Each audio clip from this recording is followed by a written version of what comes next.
And at the end of that path is a cabin. And in the basement of that cabin is a princess. You're here to slay her.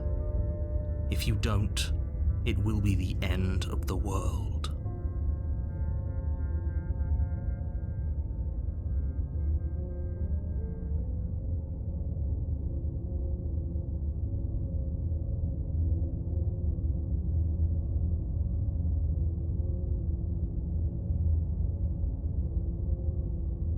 I can assure you that you're not dead.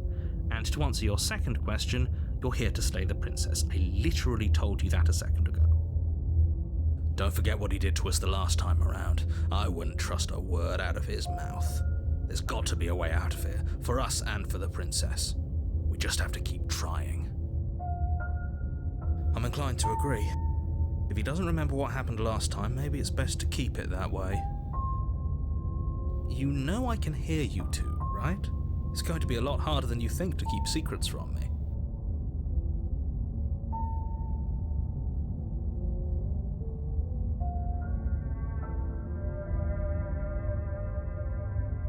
Those are two very different questions, but fine, I'll indulge you if that's what it takes to get you moving.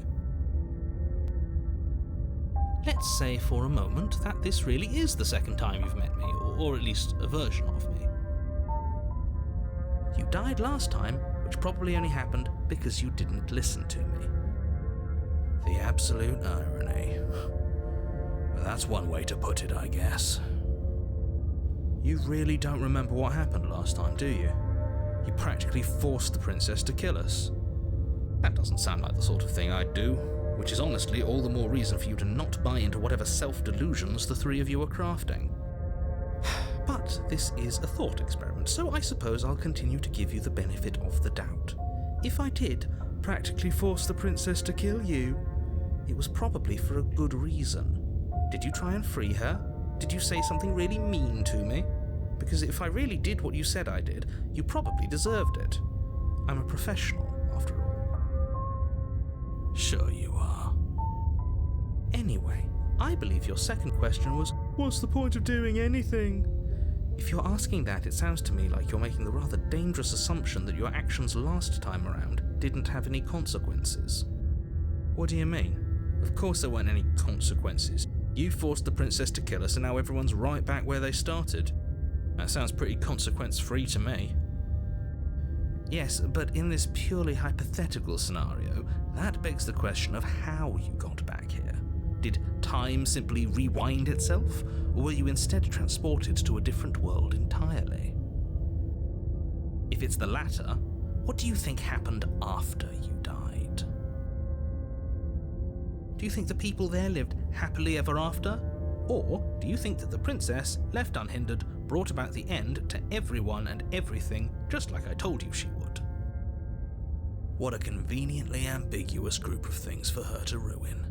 For all we know, the princess left the cabin and never saw another soul. Oh, how I wish that were the case, but if the princess weren't a certain, inevitable threat to the world, the four of us wouldn't be here. And yet, here we are. You're talking in circles. No, I'm talking in facts. Just be quick about it.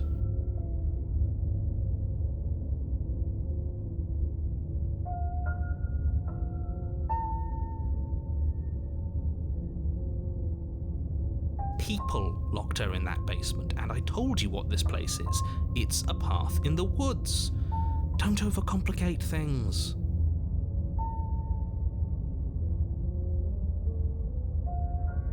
Look, I'm not supposed to say this, but it's because you're special.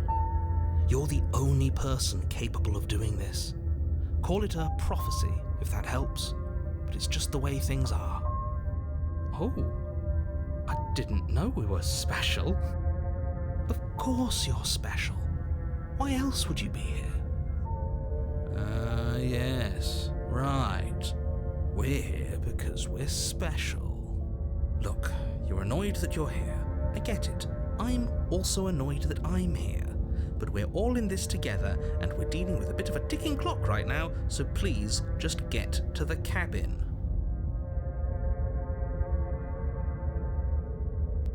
I've told you everything you need to know. Going into more detail would just overcomplicate an otherwise very simple situation and make your job more difficult. Not to sound like a broken record, but the less you know about her, the better things will go for all of us. I know it sounds like I'm hiding something, but you're just going to have to trust me here. She just can. Believe me, I wish I could tell you more, but you'll just have to trust that what I'm saying is true, and that, despite it all, you're fully up to the task that's been given to you. You haven't given us an ounce of proof. You do know that, right? What proof could you possibly ask for? Literally anything. Fine. Check your pockets. You put your hands in your pockets and pull out an envelope with the words, "The Evidence," written across the front. Within, you find a note in your handwriting. It reads, "The princess will end the world if you don't stop her. This is an immutable truth." That doesn't prove anything. How do we know you didn't just forge our handwriting? I wish I could tell you more, but there are some rules I have to follow for all our sakes. Please just trust that these rules are in place for a reason. I'm on your side. You mean you're on our side as long as we do what you tell us to? Exactly. Because you not doing what I tell you to do means you're putting the world at risk. I think we've got everything out of him we're going to get. Great. Now, if you don't mind, the whole world is waiting with bated breath for you to save it from ruin.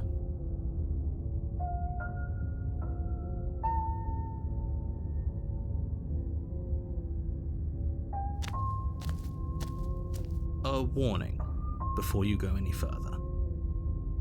She will lie, she will cheat, and she will do everything in her power to stop you from slaying her. Don't believe a word she says. Yes, don't believe a word she says. Just go in, take the knife, and do what you're supposed to. Wink. Did you just say wink out loud? No, I didn't. Wink. Just ignore this clown and focus on the princess.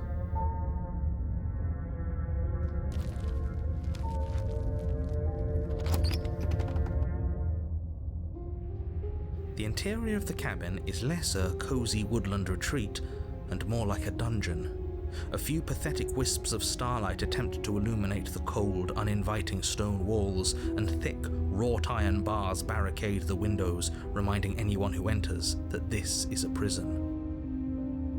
The only furniture of note is an iron table, bolted to the floor, a pristine blade perched on its edge. The blade is your implement. You'll need it if you want to do this right.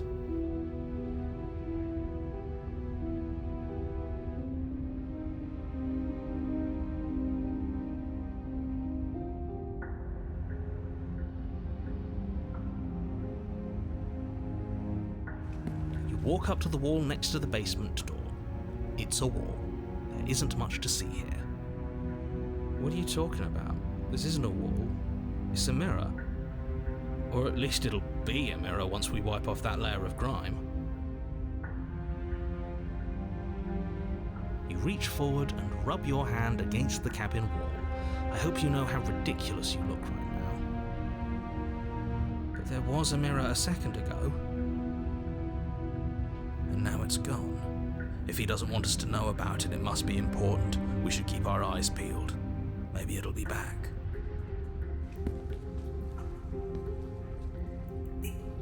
Very different.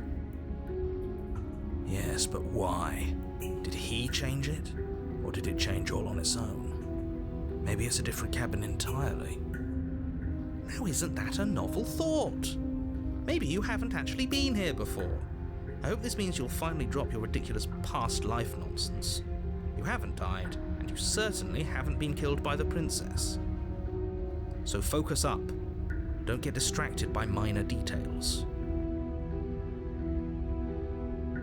afraid I'm going to insist we take the blade. We're in a dangerous situation and I'm not letting us go down there without a weapon. Are you sure? She killed us with it last time. What if she turns it against us again? Yes, I'm sure, and I've already got a plan for that. Still with those past life delusions, are we? I hope part of that plan is don't give the world any monstrosity your only weapon, because unless you've decided to arm the princess, I don't think you need to worry about her having a weapon. Peachy, we'll be fine. Okay, I'm trusting you. Normally, yeah, but not about this. Call it a reflex. We take the knife as we go. Wonderful. You do exactly that, sweeping the blade from the table before proceeding to the basement. Don't worry about it. We have a knife, so what? It's not like we have to use it. No, you don't have to do anything, but you do well to use it regardless. Moving on.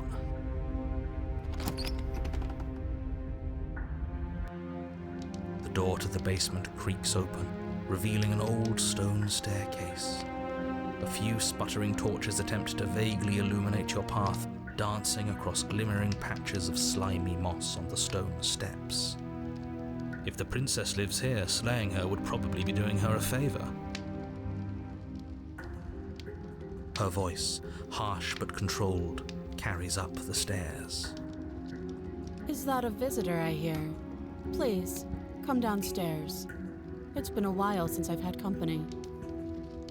Does she remember us? You walk down the stairs and lock eyes with the princess. She looks up at you, the heavy collar around her neck clanking loudly as she moves. The chains binding both her wrists to the far wall, joining the metallic chorus as she adjusts her hands in her lap. So much for cutting her out of here.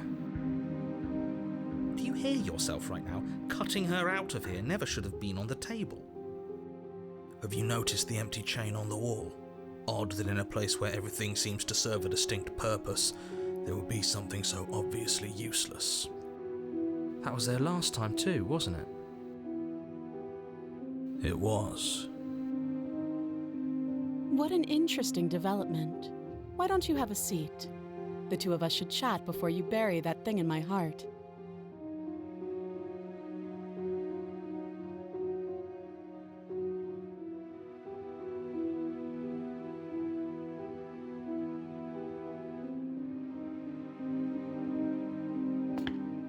You step towards the princess, but she stops you before you get too close, holding up one shackled hand.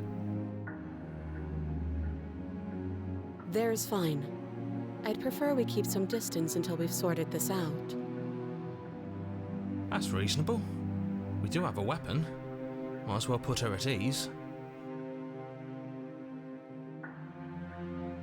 You do as she asks and sit on the floor, still a good distance away from her. Thank you. Now, what are your intentions for me?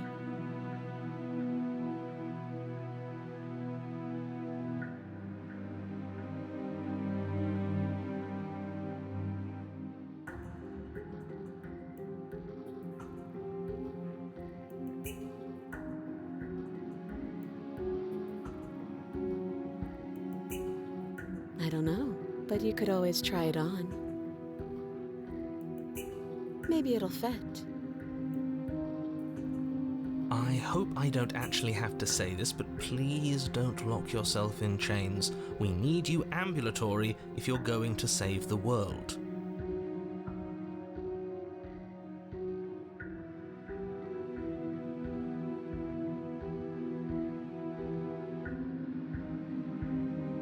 Yes, your intentions. You have a knife. What are you going to do with it? Why are you here? There isn't a keyhole in these shackles, so I'm afraid my only way out is surgical removal. Is she forgetting about the shackle on her neck? Or does she think she'd survive a beheading? You're right. Maybe she's delusional. All the more reason not to trust her. Unless she really could survive. Though I suppose you could just be here to kill me. But I don't think that's in either of our best interests.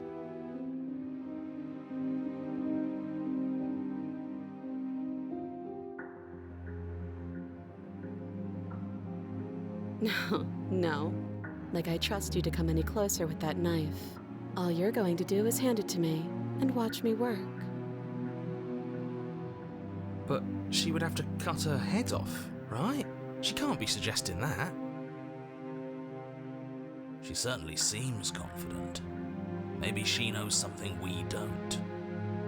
Or maybe you should consider the most likely scenario. She's bluffing so she can disarm you. Though if she isn't bluffing, whatever she has planned might be for her benefit alone. There's no guarantee that what's good for her is good for us.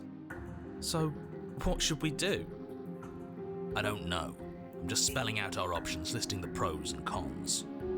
Then let me help you. I'll start with the cons. If you're handing her your weapon, the cons are that she might use it to escape and end the entire world. And she might use it to kill you. That doesn't sound great. What about the pros? There are none. The pros are that we can't trust him, possibly even more than we can't trust her. And whatever she has planned could do something to mess with what he has planned. Or maybe they're both screwing us over in their own ways.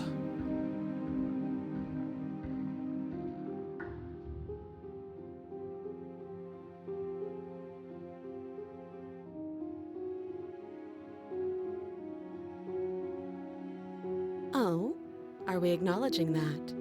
I thought we weren't going to give away the game. But yeah, I remember.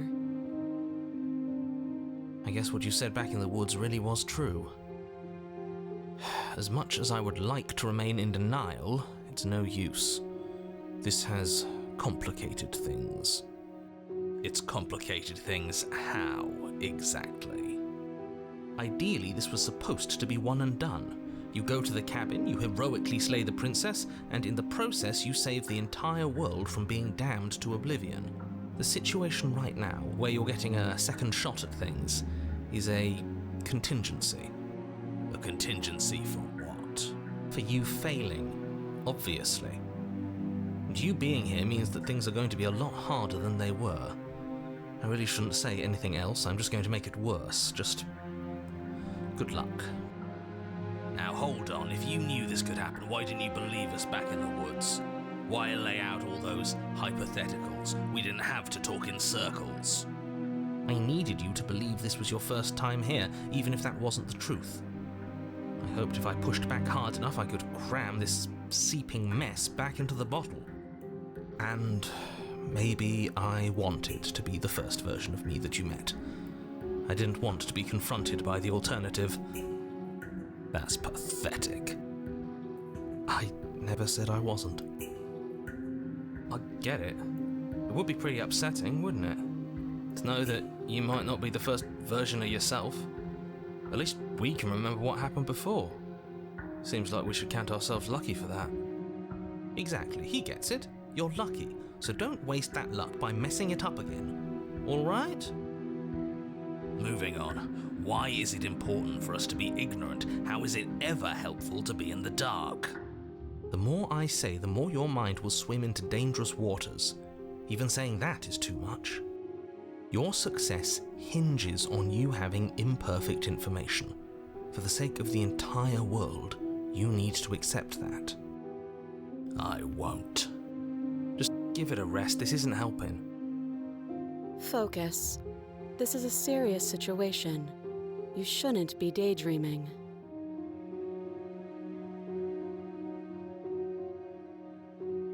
Nothing happened. You died. I went upstairs. I couldn't leave. I found myself in a new place in chains again. More of them.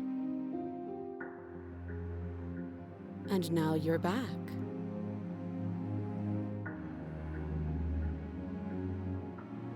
Is that really all she knows? It's not like we have much of a clue about how things work. And she's probably even more in the dark than we are.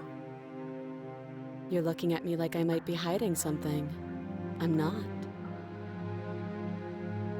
I guess it's possible she really doesn't know anything. Maybe both of us are stuck in this loop without any idea why or how.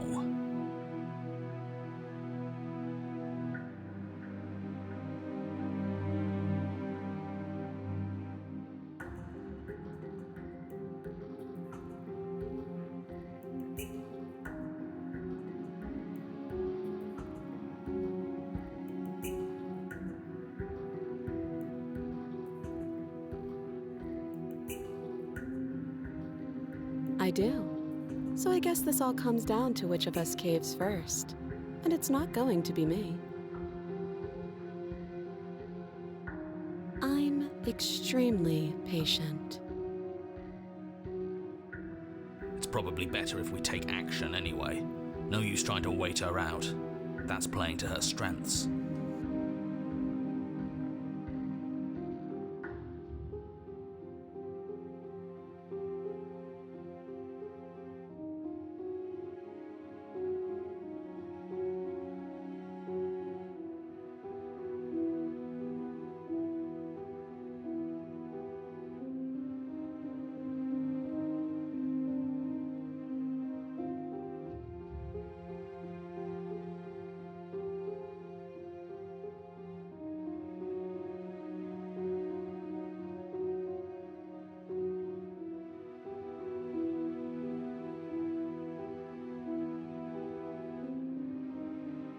I wouldn't do that if I were you.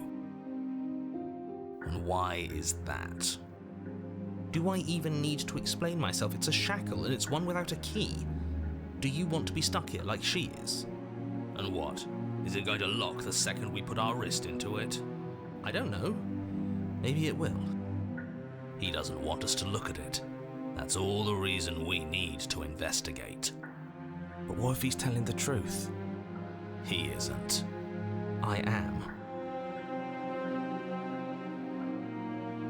Good. Forget you ever saw it.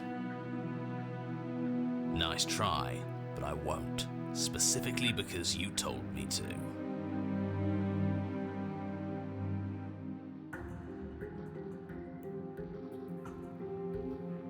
The last time we met, your body tried to kill me.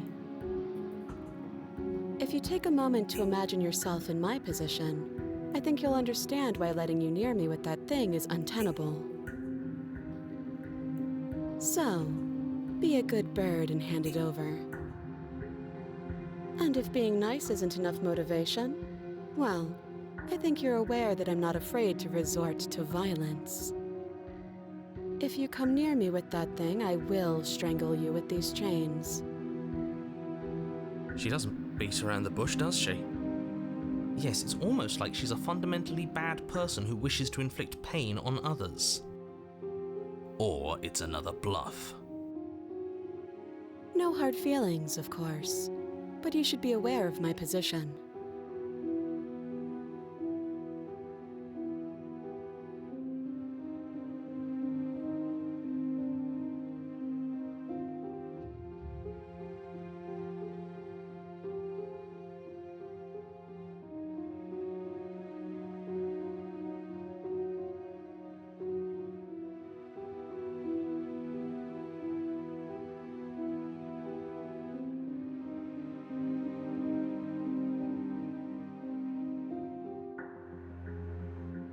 Usually you'd be right, but this isn't exactly a usual situation. I'm not someone you can wait out. We've already been over this. I'm more patient than you'll ever be.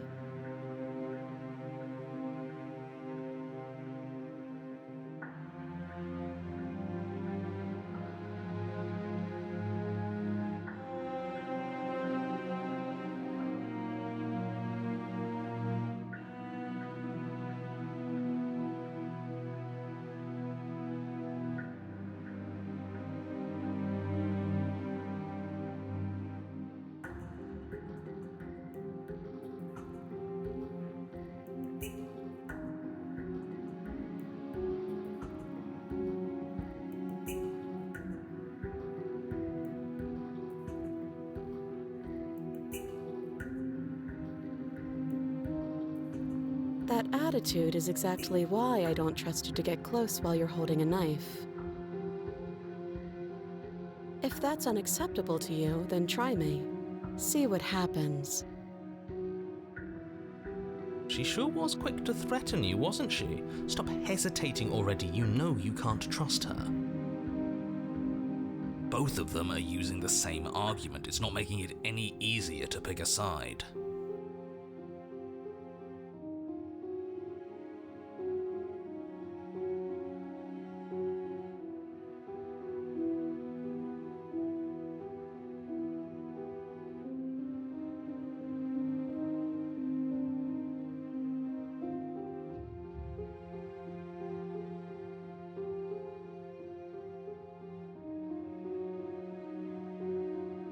Oh, you bastard. You'll regret this. The door locked behind us the last time we tried that, remember?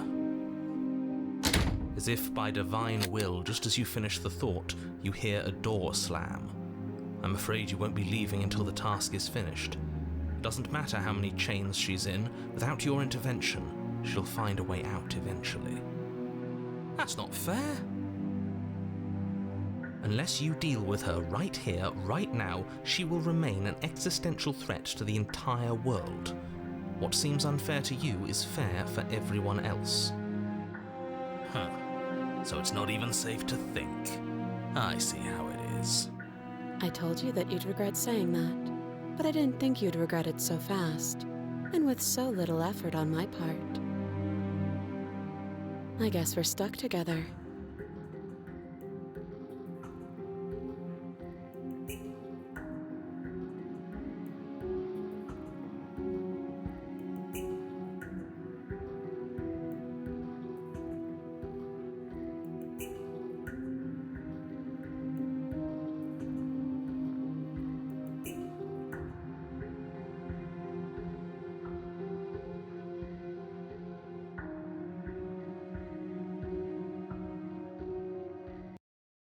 I am not a damsel to be helplessly murdered.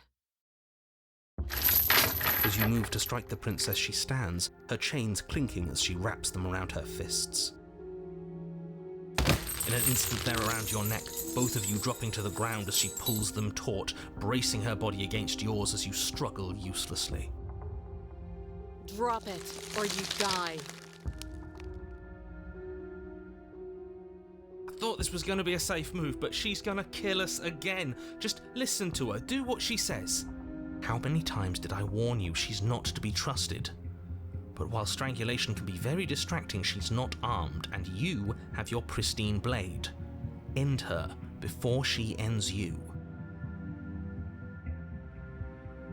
You steel your will and refuse to give in to the princess's demands, ignoring the stars dancing in your eyes and the screaming of your starved lungs.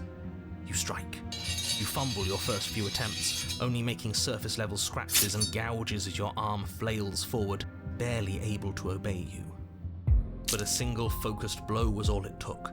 Your blade pierces up through her ribs, slicing through flesh, striking her heart. The chains loosen. The darkness creeping in at the edges of your vision subsides. None of this was ever very fair, was it? But I did kill you last time. I should have expected you might want some petty revenge. Unfortunately for you, that means you've dug your own grave. You can forget about me ever helping you again, even if it damns us both. And just like that, the princess is slain and the world is saved. Whenever you're ready, you can proceed to your reward. I don't like this. It was too easy. It was not too easy. We almost died. That's right. This was an incredibly difficult task, and you performed it admirably. Let's just get out of here. I don't like looking at her body. Plus, he said there'd be a reward. I'd appreciate a reward right about now. You have the attention span of a fly. How are we supposed to unravel the mysteries of this place if you're so easily distracted by empty promises? It's better to have a short attention span in a situation like this. there's no use dwelling on the past, especially when it's already set in stone. And especially when your promised reward is not, in fact, empty and is worth all the adversity you've been through to get here. Fine, but if we're leaving, then we're taking the blade. I feel exposed without it. With your work done, you remove the blade from the princess's corpse and make your way back upstairs, closing the door to the basement behind you. You can think of it as sealing yourself off from an unpleasant chapter of your life. It's all uphill from here. The windows. Do you see that? We used to be able to see the outside world from up here, but now it's just empty. The door. Check the door.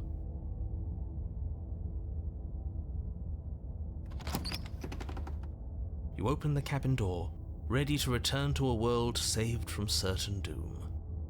Only a world saved from certain doom isn't what you find. Instead, what you find is nothing at all.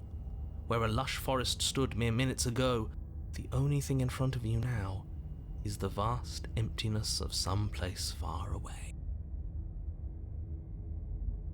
You don't have to act surprised. We could see this vast emptiness through the windows. But if everything's gone, does that mean we're not gonna get our reward? This is your reward. An eternity of bliss, if you'll have it. And I suggest that you have it. Okay. This is what's best for everyone. Trust me.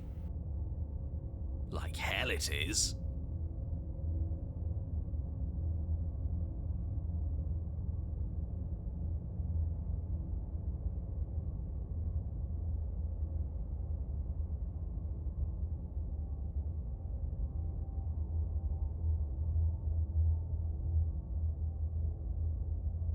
What's done is done, and there's no going back now.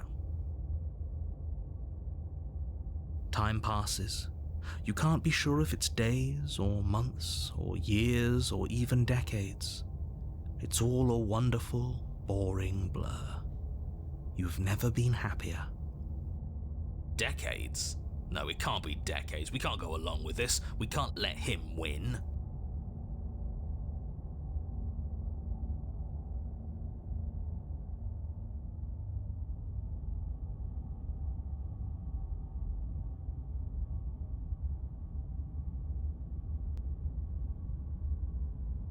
We still have a blade. Let's use it on ourselves and start over. He's suggesting you kill yourself. You shouldn't kill yourself when you have an eternity of bliss right in front of you.